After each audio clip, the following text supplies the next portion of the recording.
It happened on a snowy afternoon when police cars suddenly stopped before a small wooden house at the edge of town.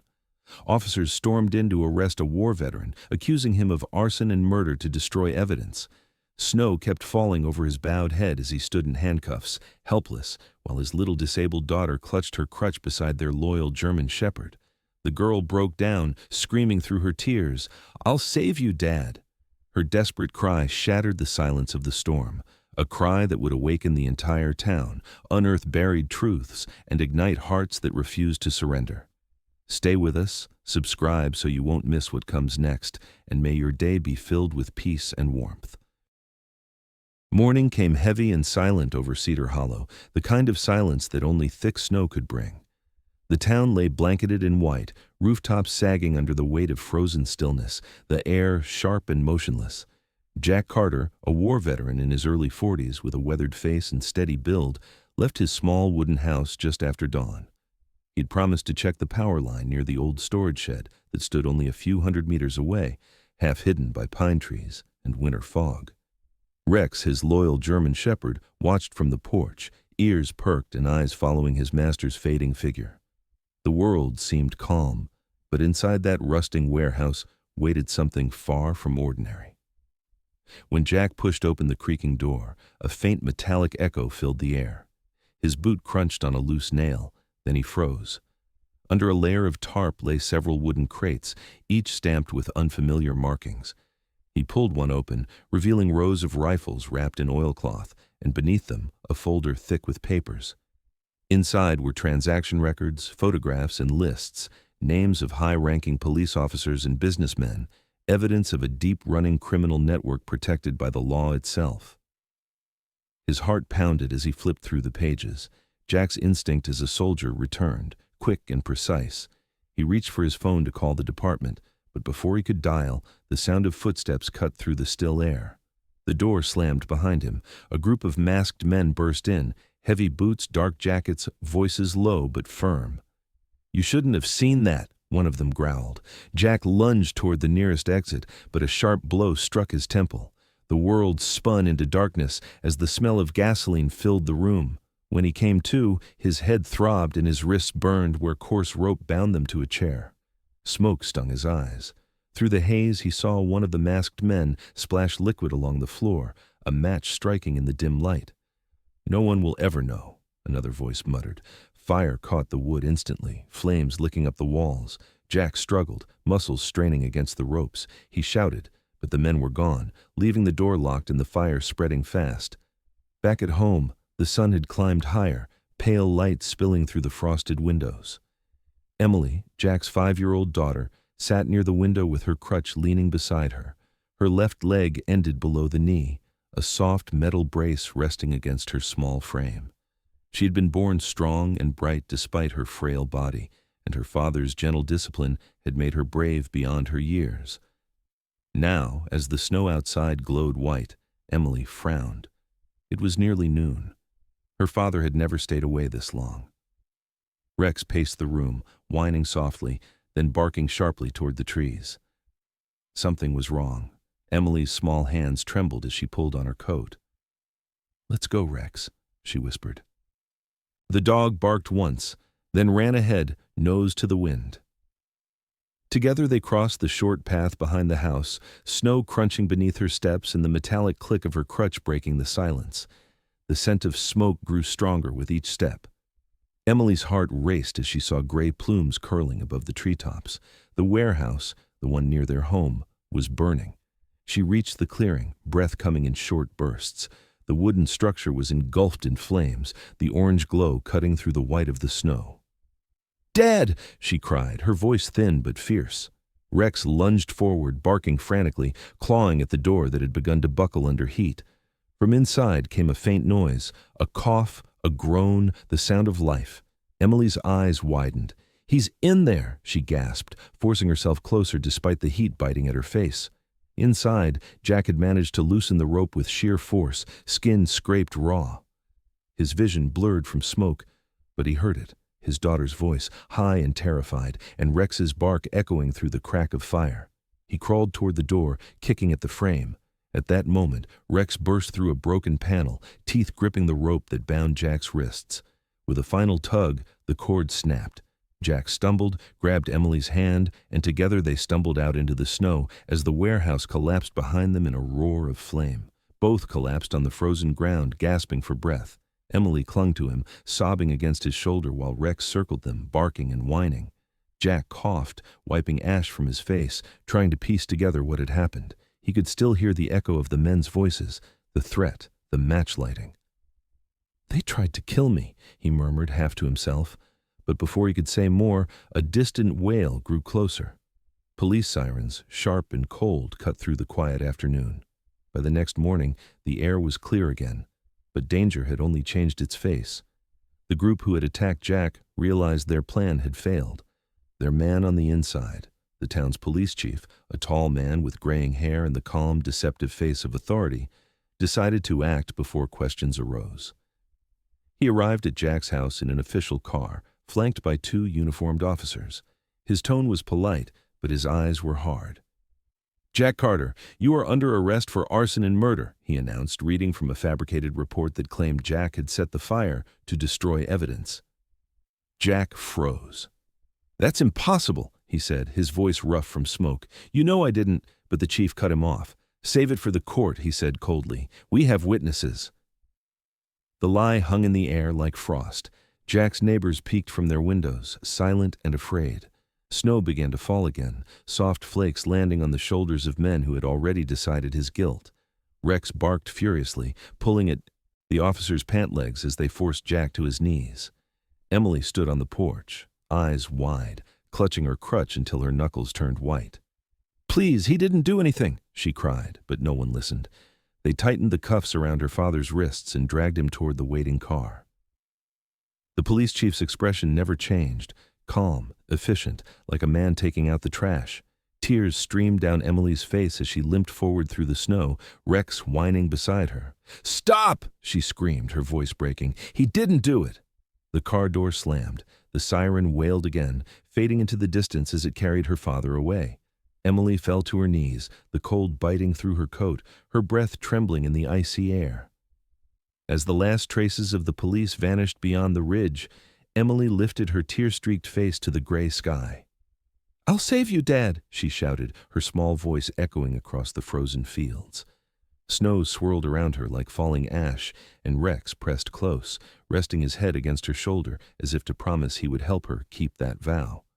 The storm of injustice had begun, and no one in Cedar Hollow yet knew that the cry of a child would soon unravel everything hidden beneath the snow. The house felt emptier than it ever had before. The sound of the front door slamming, the echo of police boots in the snow, and her father's fading voice still hung in the air like ghosts that refused to leave.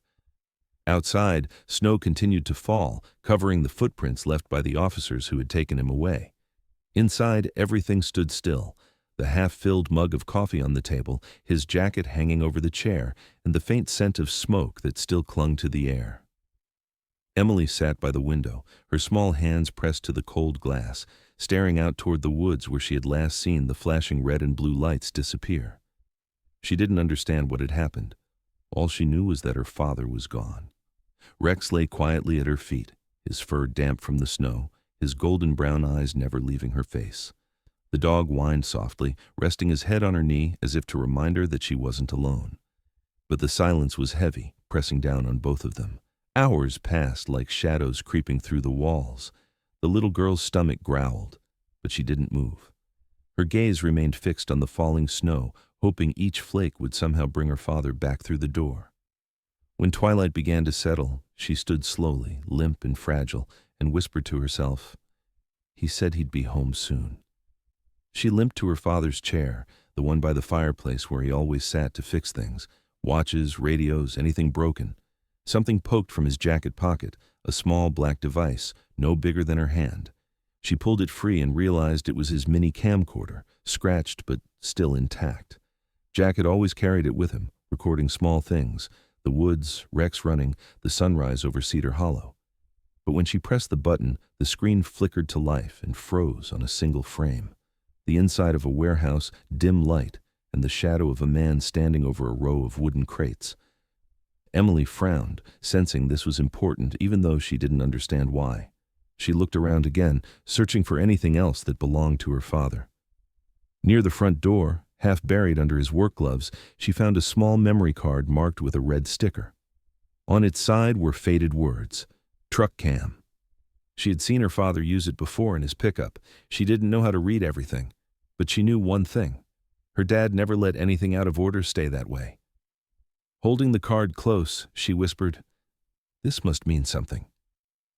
Rex wagged his tail faintly, watching as she tucked both the camera and card into her coat pocket. Evening deepened, and snow began to thicken outside. The little house grew colder, and Emily finally made up her mind. She knew who could help: Aunt Clara, her father's cousin who lived only a few streets away. Clara Johnson was a woman in her 50s, with streaks of gray in her dark hair and kind, tired eyes. She had always been like family, visiting when Jack was away on jobs. Emily wrapped herself in her scarf, slipped her arms through her coat, and opened the door. "Come on, Rex," she said softly.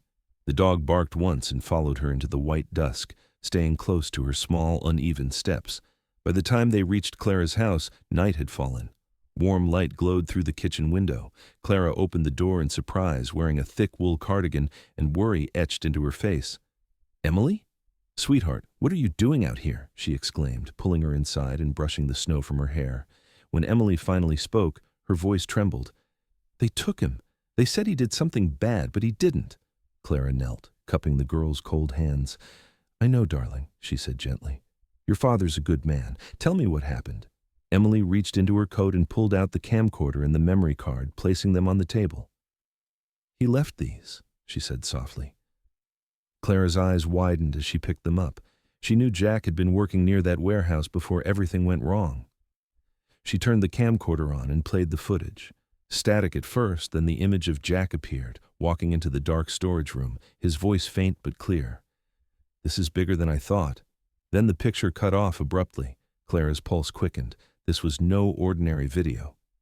"You did good, Emily," she said, her voice steady. "This could help prove your dad's innocence." The next morning, Clara contacted Tom Ellis, a local journalist in his late 30s who had once covered community events with Jack's help. Tom was tall and lean, his brown hair always slightly disheveled, and his eyes sharp behind his glasses. He had a reputation for compassion, a man who hated injustice more than deadlines. When Clara called, he came immediately, bringing a laptop and a camera. After reviewing the footage, he exhaled slowly. "This is real evidence," he said, "but to make people listen, we need their hearts first, not just their logic." He looked at Emily, sitting quietly beside Rex, and his eyes softened. "People need to see what this has done to you." Clara hesitated. "You mean?" "Yes," Tom replied. "Let her tell the world. No accusations, no anger, just the truth of a child who misses her father." They set up the camera in Clara's living room, near the window where snow fell gently outside. Emily sat on the couch, her crutch leaning beside her, Rex pressed against her legs. She looked at the camera uncertainly, then whispered, "I don't know what to say." Clara crouched beside her. "Just speak from your heart, dear." The record light blinked red. Emily's voice broke the silence. "My dad didn't do anything wrong," she said, tears welling in her eyes. "Please, help him come home." She wrapped her arms around Rex, burying her face in his fur. The dog stayed still, his eyes glossy under the light. The moment was pure and unpolished, the kind that no one could fake. When Tom stopped recording, the room fell silent again, except for the soft ticking of the clock. That evening, Tom uploaded the video to social media under the title, "Disabled Girl from Cedar Hollow Pleads for Her Father's Freedom." Within hours, it began spreading like wildfire. People from nearby towns shared it, moved by the trembling voice of a child crying for justice. "Find the truth," one comment read. "No veteran should be treated like this." Another wrote, "This little girl deserves answers." The story caught the attention of larger news outlets overnight. By morning, Cedar Hollow was no longer a quiet town. It was the center of a growing storm. Clara read some of the comments aloud to Emily, who sat with Rex curled beside her. For the first time in days, there was light in the child's eyes. "See?" Clara smiled faintly. "People are listening." Tom returned that afternoon, bringing coffee and his laptop. "Keep the originals safe," he warned quietly, pointing to the camcorder and the truck camera card. "If this evidence is real, it could expose someone powerful. Until we know more, no one else can see it." Clara nodded firmly. She locked them in a small wooden box beneath her dresser. Snow began to fall again outside, thick and silent. In the corner, Emily leaned against Rex, watching the white flakes drift beyond the glass. She didn't know what the future held, but something deep inside her, a child's faith untouched by fear, told her that the truth would find its way home. Across town, people she had never met were watching her tearful plea on their screens, whispering the same words she had cried into the storm. Help her father. The snow in Cedar Hollow had not yet melted, but the silence that once blanketed the town was gone. What began as a quiet plea from a child had grown into a rising storm of voices. Across town, people gathered in small groups, at diners, grocery lines, church steps, whispering the same words. That little girl can't be lying. The video of Emily, her tearful face and trembling voice, had reached far beyond the borders of their small mountain town. Newspapers printed her photo, radio hosts spoke her name, and online posts flooded with strangers saying they had cried watching her call for her father. What had started as grief had become momentum, and Cedar Hollow was beginning to awaken. The local police station, once a sleepy building of brick and dust, now buzzed with ringing phones. Letters arrived in stacks, handwritten notes from veterans, teachers, even children, all demanding one thing: justice for the man accused of burning down the warehouse. Chief Howard's jaw clenched tighter with each passing day. Behind the glass of his office, his face remained calm, but his hands betrayed him, tapping restlessly against the desk, eyes darting toward the door whenever a call came in from the state capitol. The townspeople were not supposed to care this much, yet they did, and that frightened him. Among the uniformed men pacing through the halls was Officer Daniel Hayes, a 38-year-old with sharp blue eyes and a reputation for diligence. He had joined the force 15 years earlier, believing in service and truth, a belief that had cost him friends and promotions. Hayes was tall, broad-shouldered, his brown hair kept short, his uniform pressed but worn at the edges. He had seen his share of injustice, but what he saw in Jack Carter's file did not sit right. A veteran, respected by neighbors, accused overnight of arson and murder, and with no prior record. Hayes had read enough reports to know when something smelled wrong. He waited until night fell to open the evidence locker. The fluorescent lights hummed above as he scrolled through the digital archive. The report on the warehouse fire was thin, too thin. Signed and confirmed by Chief Howard, it read, though Hayes distinctly remembered that the chief hadn't been on site until hours later. His brow furrowed. There, at the bottom of the scanned page, was the signature, Howard L. Reeves, but the loops of the R and S were off. He pulled another document, a parking citation the chief had signed the week before, and laid them side by side. The difference was clear. One was written by the chief's firm, steady hand. The other trembled, as if copied. Someone had forged his name. Hayes leaned back, exhaling slowly. The discovery made his stomach twist. Who would fake the chief's signature unless the real paperwork didn't match the official story? He checked the date again. The false report had been filed less than an hour after. The fire, far too soon for anyone to have examined the scene. Someone had wanted this case closed before it even began. The more he read, the deeper the inconsistencies ran. Tire tracks near the warehouse were listed as belonging to unidentified vehicles, but no record of follow-up existed. The name of a secondary witness had been blacked out entirely. It wasn't negligence. It was design. In the dim light of the archive room, Hayes clenched his fists. He had served under Chief Howard for almost a decade. The man had always preached about loyalty, about protecting the department's image. But now, Hayes realized, that loyalty might have been used as a weapon. He downloaded copies of the documents onto his flash drive and slipped them into his pocket. Before leaving, he paused, staring at the department's motto etched above the door, "To protect and serve." For the first time, those words felt hollow. The next morning, Cedar Hollow woke to new headlines. Disabled child's plea sparks statewide outcry. Justice for the veteran. Who is Jack Carter? Reporters camped near Clara Johnson's front yard, their breath fogging in the cold air. Cameras pointed toward the small house where Emily lived temporarily. Clara tried to shield the child from the noise, but Tom Ellis, the journalist who first helped them, knew this moment mattered. "They'll want to hear from her, just for a moment," he told Clara softly. "Only if she's ready."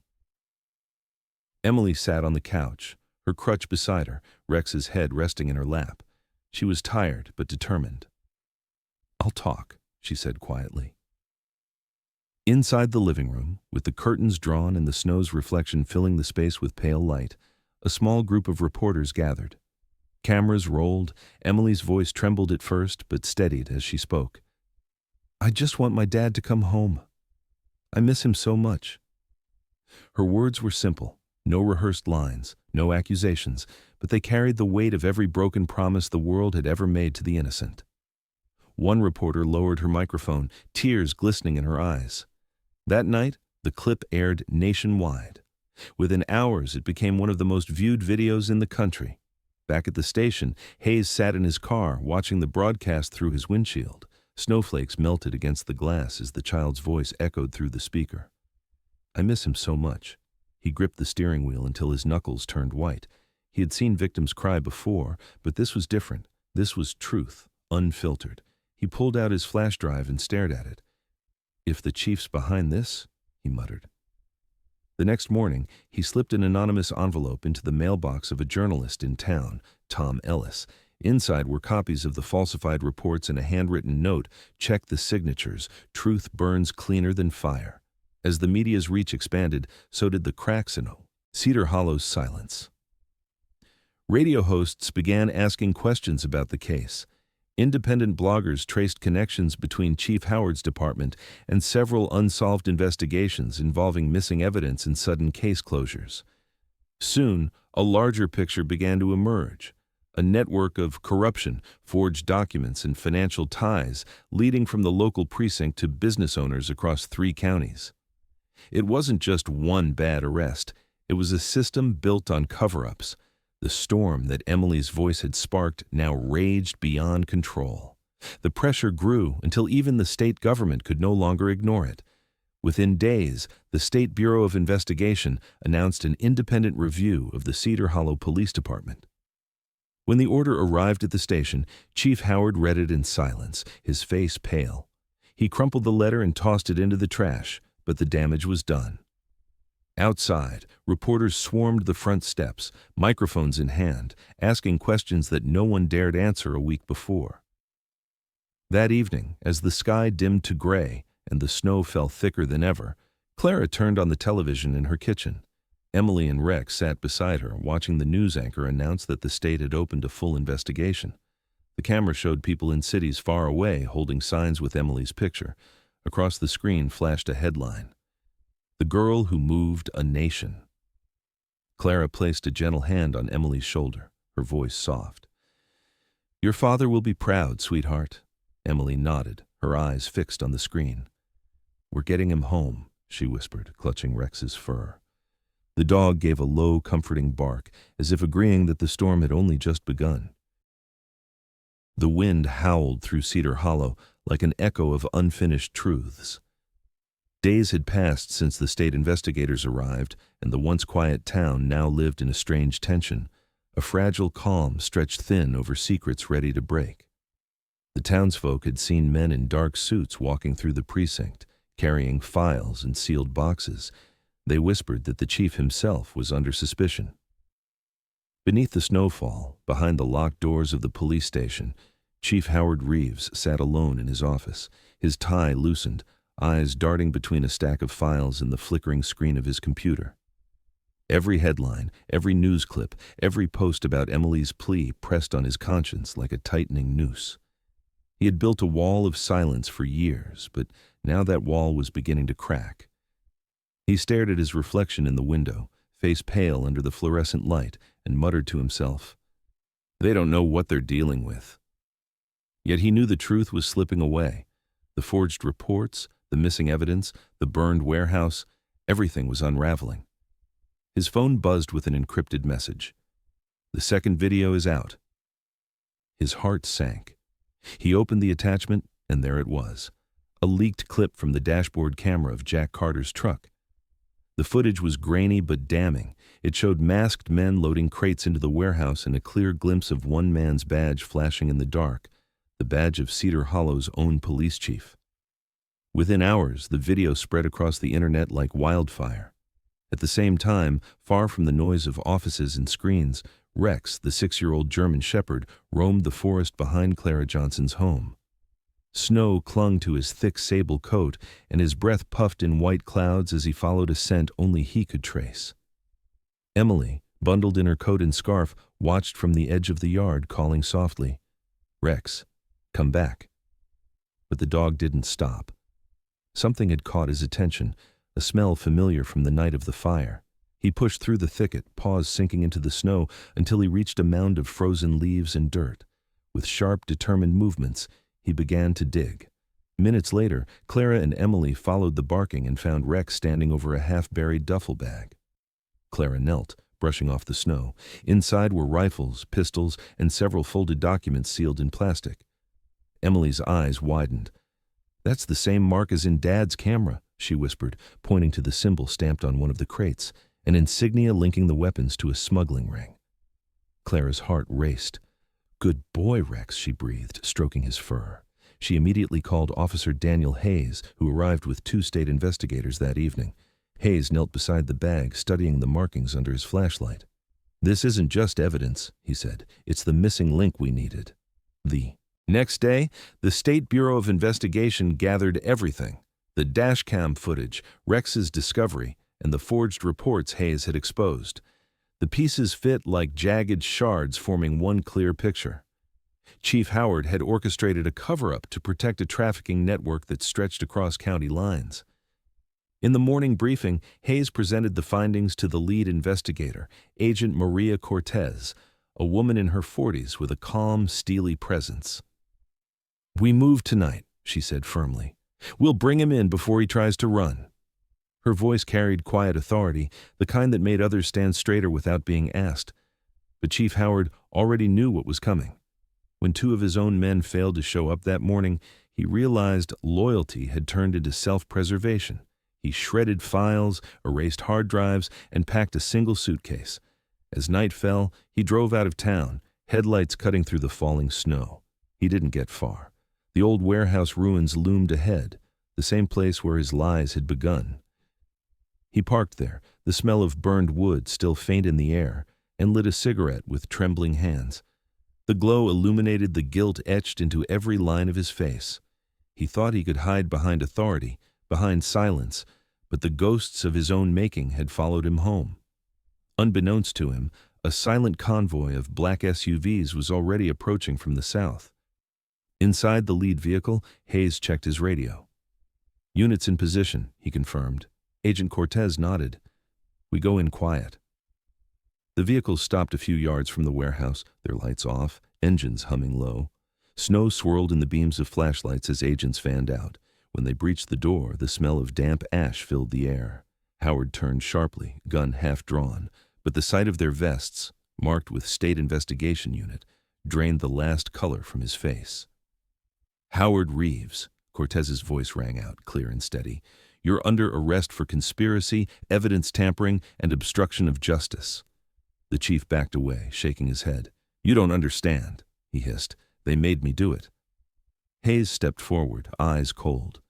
"No one made you forge signatures or burn a man's life down," he said. "You chose that." For a moment, it looked as though Howard might surrender. Then he bolted for the back door, snow crunching under his boots. Hayes shouted, "Stop!" But Howard didn't. The chase was short. 2 agents tackled him near the tree line, the suitcase flying open, spilling cash and documents across the snow. The struggle ended with the click of handcuffs. News spread faster than the wind. Cameras arrived before dawn, their lights flashing against the gray morning as officers led Howard Reeves out of the warehouse in chains.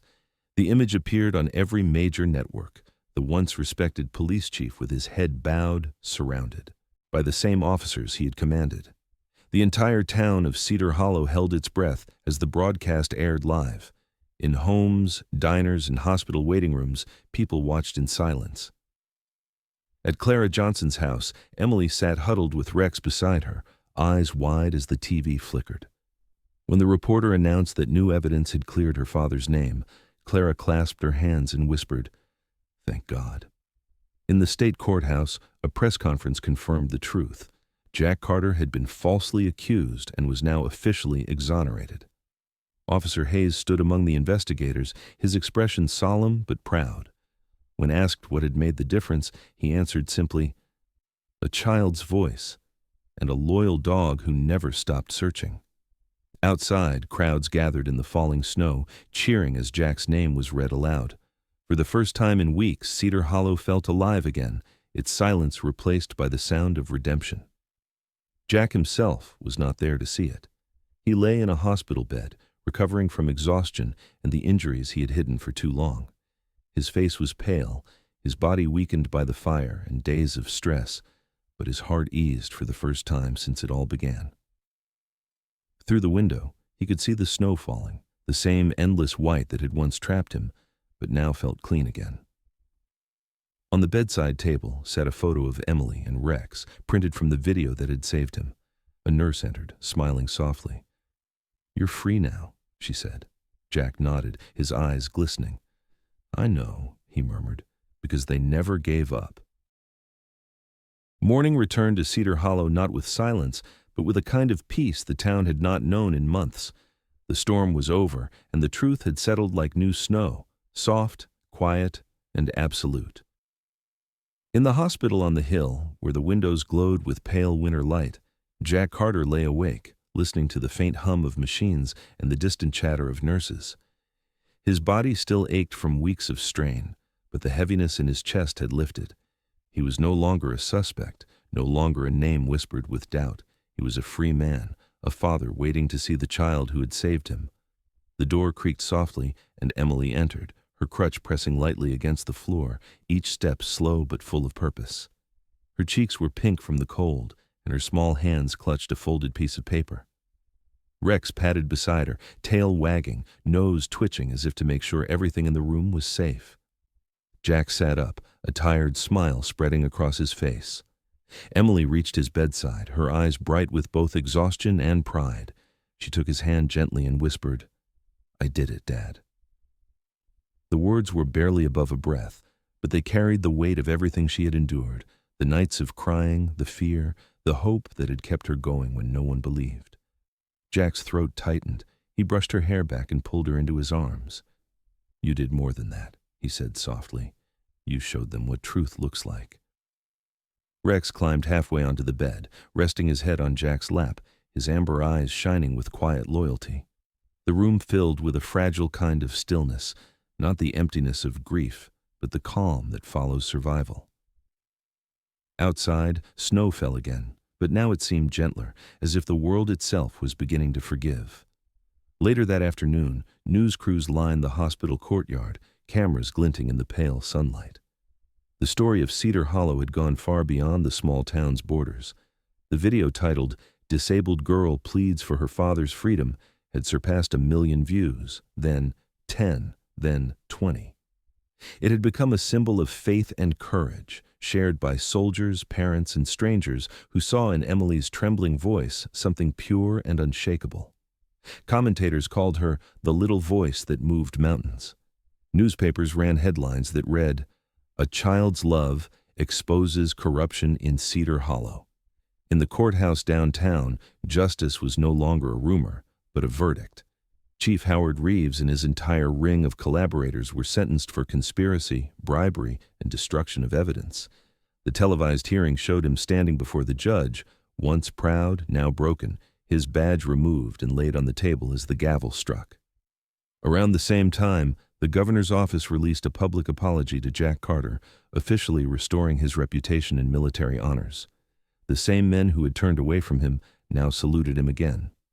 For many, watching, it was more than a legal victory. It was redemption in its truest form. That evening, the hospital received an unexpected guest. Tom Ellis, the journalist who had first believed in their story, entered with his usual worn coat and a warm smile. He carried a small folder under his arm and a glimmer of pride in his eyes. "You've both changed this town," he said, looking from Jack to Emily, "and maybe even a little more than that." He handed Emily the folder. Inside was a framed certificate bordered in gold. Bravery Award, Little Hero of Cedar Hollow. Emily's eyes widened. She touched the embossed letters as if they might vanish. "Is this really for me?" she asked. Tom nodded. "For the girl who never gave up on what was right." The following morning, a small ceremony was held in the hospital garden. Town officials, doctors, and a few reporters gathered quietly as Emily stood beside her father and Rex, the winter sun glinting on the snow. Clara Johnson wiped a tear as the mayor handed Emily a small medal to accompany her certificate.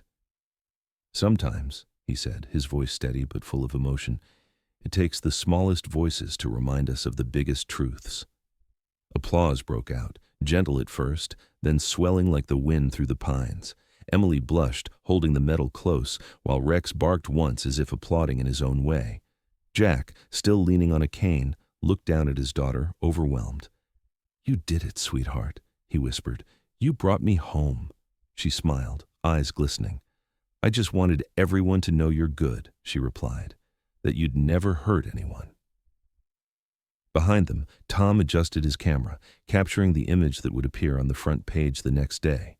The veteran, his little girl, and their loyal dog standing in the snow beneath the morning light, the embodiment of love and endurance. By afternoon, the hospital released Jack. He stepped outside for the first time in weeks, the cold air filling his lungs, his breath visible against the bright white horizon. Emily walked beside him, steadying her crutch on the icy path, and Rex trotted ahead, tail wagging high. The three of them moved slowly, side by side, leaving a trail of footprints winding down the hill. Above the pine trees, sunlight broke through the clouds, scattering gold across the snow. It was the same path Jack had walked the morning before his life was torn apart, but now every step felt new, lighter, as if each print erased the pain of what had come before. The townspeople watched them from a distance, some waving, others simply standing in quiet respect. For once, Cedar Hollow was united not by fear, but by gratitude. Children pointed and whispered, "That's the girl from the video," while their parents nodded, eyes soft with admiration. It was not fame that Emily carried now, but something deeper, the quiet strength of knowing she had helped the world. Remember what truth and courage look like. As they reached the end of the snowy road, Jack stopped and looked back at the town, the rooftops shining under the winter sun. He took Emily's hand and smiled. "You brought back the light," he said. She looked up at him, her face glowing in the sun's reflection, and whispered, "We did, Dad. All three of us." Rex barked once, tail sweeping through the snow like a brushstroke.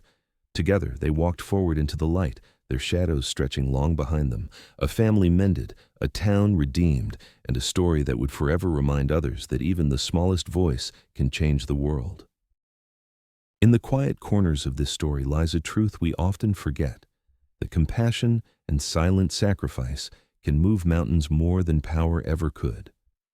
A little girl, a wounded father, and a loyal dog reminded us that love, courage, and faith can light even the darkest path. In a world that sometimes feels cold, may we never lose that warmth within us, the will to stand for what's right even when no one is watching. If this story touched your heart, share it with someone who needs hope today. Leave a comment to tell us what you're thinking, and subscribe so you won't miss the next story that reminds us of the power of kindness. May God bless everyone watching, and may your days be filled with light and peace.